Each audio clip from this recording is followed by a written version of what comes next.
اللهم صل على محمد وعلى آل محمد كما صليت على إبراهيم وعلى آل إبراهيم وبارك على محمد وعلى آل محمد كما باركت على إبراهيم وعلى آل إبراهيم في العالمين إنك حميد مجيد.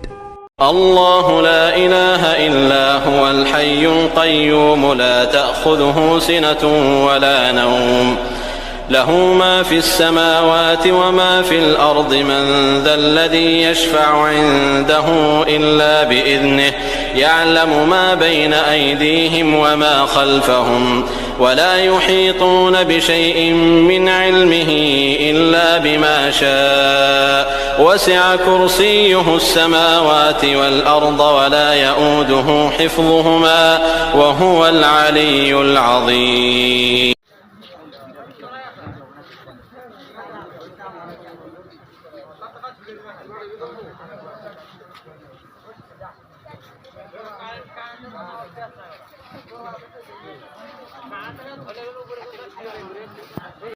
অবতরণ করে তখনকার সময়ের খর্বিত মানুষগুলোকে সোনার মানুষে পরিণত করেছিলেন। সেই বিশ্ব নবীর শানে দরুদ সালাম পেশ করছে সকলে বলি সাল্লাল্লাহু আলাইহি ওয়াসাল্লাম। স্মরণ করছে সেই সমস্ত ইসলাম প্রিয় ভাইদের, ওলামাদের, যারা তাদের তাজা রক্ত দিয়ে সে চিন্তা করে হারে আমার যদি টাকা পয়সা থাকতো তাহলে ওই ব্যক্তি টাকা পয়সা দিয়ে মসজিদ করে যায়, দান খরচ করে, সাদাকা করে, এতিম মানুষকে দান করে, দুঃখীদের দান করে, অভাব অবস্থাদের দান করে। আমার যদি টাকা পয়সা থাকতো আমিও ওইরকম দান করে দিতাম। তাহলে এই ব্যক্তির টাকা পয়সা না থাকা সত্ত্বেও, শুধুমাত্র ইচ্ছা থাকা সত্ত্বে, ইচ্ছা থাকার কারণে, সৎ ইচ্ছা সৎ নিয়ত থাকার কারণে ওই ব্যক্তি টাকা পয়সা খরচ করে যেরকম সব পেয়েছে, এই শুধু ইচ্ছা থাকার কারণে, শুধু নিয়ত করার কারণে, টাকা পয়সা নেই শুধু নিয়ত করার কারণে ওই ব্যক্তির মতো সমপরিমাণ সব পাবে। সবাই বলে সুবহানাল্লাহ। আর এক ব্যক্তি আছে, মানুষগুলো বড় বড় মানুষগুলো, অজ্ঞতার মানুষগুলো অন্ধকার থেকে আলোর দিশা পেল, সোনার মানুষে পরিণত হয়ে গেল। যে মানুষগুলো ইসলাম গ্রহণ করার পূর্বে জাহান্নামে ছিল, আল্লাহ রাসূলের সংস্পর্শে এসে কোরআনের ছায়া পড়ে এসে সেই মানুষগুলো 100-তে 100 জান্নাতি মানুষ হয়ে গেল। কিসের বদলত হয়েছে? কোরআনের বদলত হয়েছে, সুন্নাহর বদলত হয়েছে। আজকে সেই কোরআন আমাদের আছে, সেই সুন্নাহ আমাদের কাছে আছে, কিন্তু আমরা কি বুকে হাত দিয়ে বলতে পারবো আমি জান্নাতি? আমার ঈমান আছে কি? এটাই সত্য, আমি জান্নাতি। এটা তো বহু দূরের কথা। তাই সম্মানিত মুসলিমবৃন্দ, আসুন আমরা কোরআন এবং হাদিসকে আঁকড়ে ধরি, কোরআন এবং হাদিস পড়ি।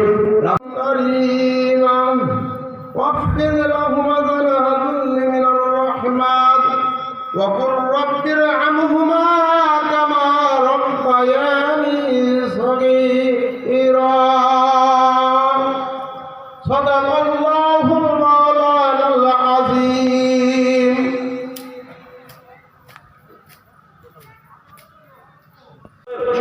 বললাম চাচা আপাতত বলবো, আপনি তো বলেন এত টাকা কোথায় পান?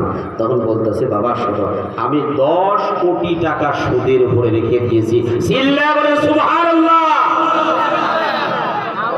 কয় কোটি টাকা? 10 কোটি টাকা সুদের উপরে রাখে আর মাসে মাসে 10 লক্ষ টাকা করে পায়। এই টাকা খেয়ে আল্লাহর বিরুদ্ধে যুদ্ধের ঘোষণা দিয়ে সে সিজদাতে বলে সুবহানা রাব্বিয়াল আলা, সুবহানা রাব্বিয়াল আযীম, রব্বানা যালামনা। আল্লাহ কয় ওরে সুজা তোর কথা শুনলাম না, ওরে সুজা তোর কথা শুনলাম না। কথাটা ঠিক না ঠিক? সুতরাং কাসবুল হালালি ফরিদাতুন বা'দাল ফরিদা, আগে ইবাদত কবুল হওয়ার জন্য হালাল উপার্জন করা, এটা অন্যান্য ফরজের ন্যায় একটা অতীব গুরুত্বপূর্ণ ফরজ। সম্মানিত ভাইরা আমার, সুতরাং এই সুদ আগে আমাদের ছাড়তে হবে, কিন্তু আমাদের যে অর্থনীতি, সেই অর্থনীতি আমাদেরকে সুদে। اللهم صل على محمد وعلى آل محمد كما صليت على إبراهيم وعلى آل إبراهيم وبارك على محمد وعلى آل محمد كما باركت على إبراهيم وعلى آل إبراهيم في العالمين إنك حميد مجيد.